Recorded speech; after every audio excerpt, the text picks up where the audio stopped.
On the surface, you could say that 2016 has been a bad year for the WWE.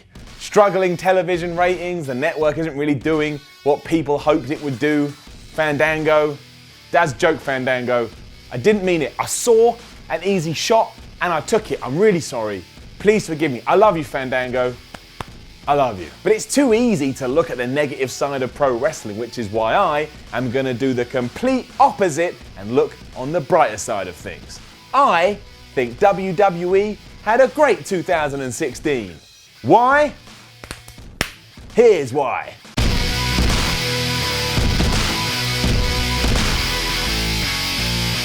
It's so easy to forget that so many times this year, things happened that made us jump out of our chair and go, damn it, I am so happy I am a pro wrestling fan right now. Let's start in January with the Royal Rumble. Remember who just walked out and swanned their way to the ring? It's only the guy that everybody had wanted to see in the WWE since the dawn of time, and I'm of course talking about AJ Styles. And this wasn't an AJ Styles that had been through NXT, this was an AJ Styles that was walking straight out of New Japan and straight out of the indie scene as one of the best in the world. He was there, and he was there on his terms. How can 2016 be considered a bad year when AJ Styles made his WWE debut? And on top of that, how can 2016 be considered a bad year where AJ Styles became WWE champion? Alright, let's just calm down for a second. But if I had told you 12 months ago that all this was going to happen, I would have been locked in a loony bin.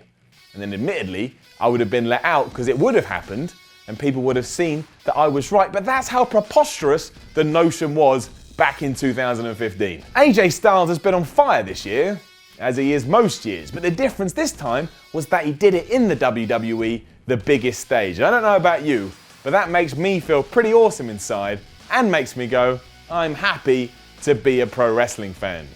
Even if there was a lot of nonsense this year as well. That would have been enough. But we were spoiled over the last 12 months because guess who else just decided to mosey in? Shinsuke Nakamura, the face of New Japan Pro Wrestling and one of the best talents in the world, just went, you know what?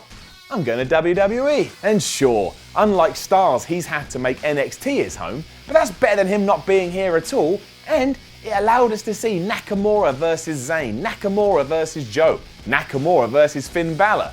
I'll tell you what all those matches are better than not having those matches. Furthermore, even before he's made his debut on either Raw or SmackDown, it's opened him up to a whole new audience. I know loads of pro wrestling fans that have been completely won over by Shinsuke Nakamura. And they didn't even know who he was before. They didn't watch New Japan, they didn't watch anything like that, and this was all thanks to 2016. Well, that and Triple H, but they work together. When he does eventually make the jump, the feuds we can look forward to are gonna be nuts. And while we're here, the same can be said for Samoa Joe. Now, I know he's been stuck down in developmental for 722 years since dinosaurs were roaming the earth, but that is not the point. He had an incredible 2016 and proved once again why he's so good. This idea goes on as well because the club turned up in WWE. The damn club. And yeah, Gallows and Anderson definitely suffered from some up and down booking. I mean, everything with penises and testicles in the old day, let's just forget about that. But you've got more chance of being a success in the WWE if you're actually in the WWE. And they're now in the WWE. I can tell you right now with 100% certainty that if they weren't in the WWE, then they wouldn't be doing anything in the WWE.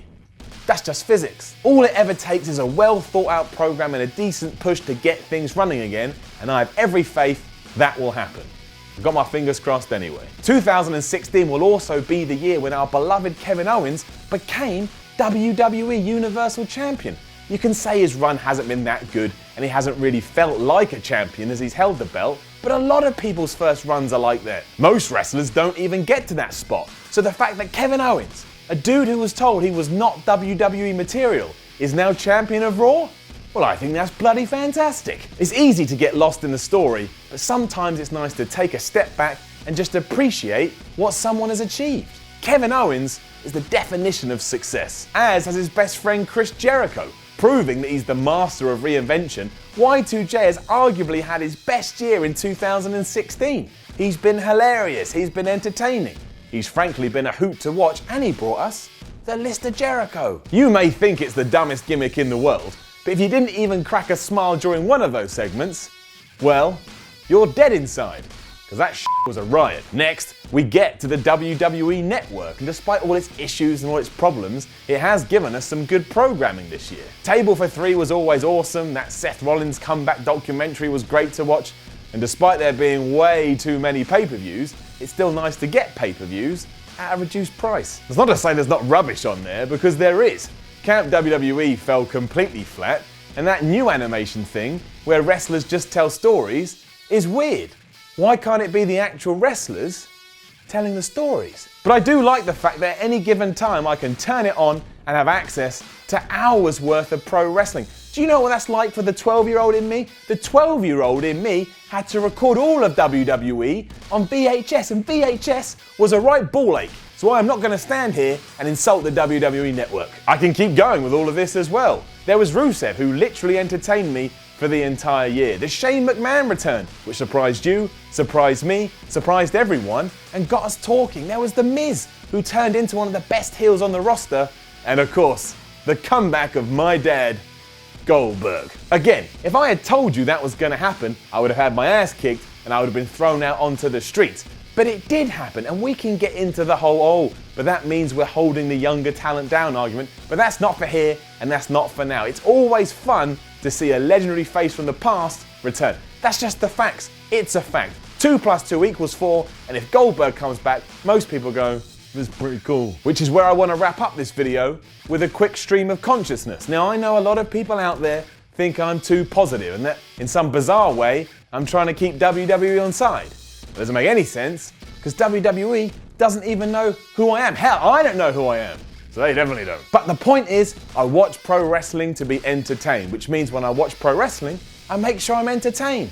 There's too many real problems in the real world to get upset because Dean Ambrose isn't being used correctly. You should talk about it, and you should debate it, and you should argue it, but if you're getting all mad about it, probably best to walk away and leave it be. So yeah, I think WWE had a great year and that they'll have an even better year in 2017. As long as TV numbers pick up and the network starts becoming more of a success and that house show attendance goes back to where it was. Now don't forget to comment below and like, share and subscribe, and then come follow me on Twitter at SimonMiller316. I'm Simon from WhatCulture, and I'm hoping you have nothing but a positive new year. And remember, never let the negative numpties get you down.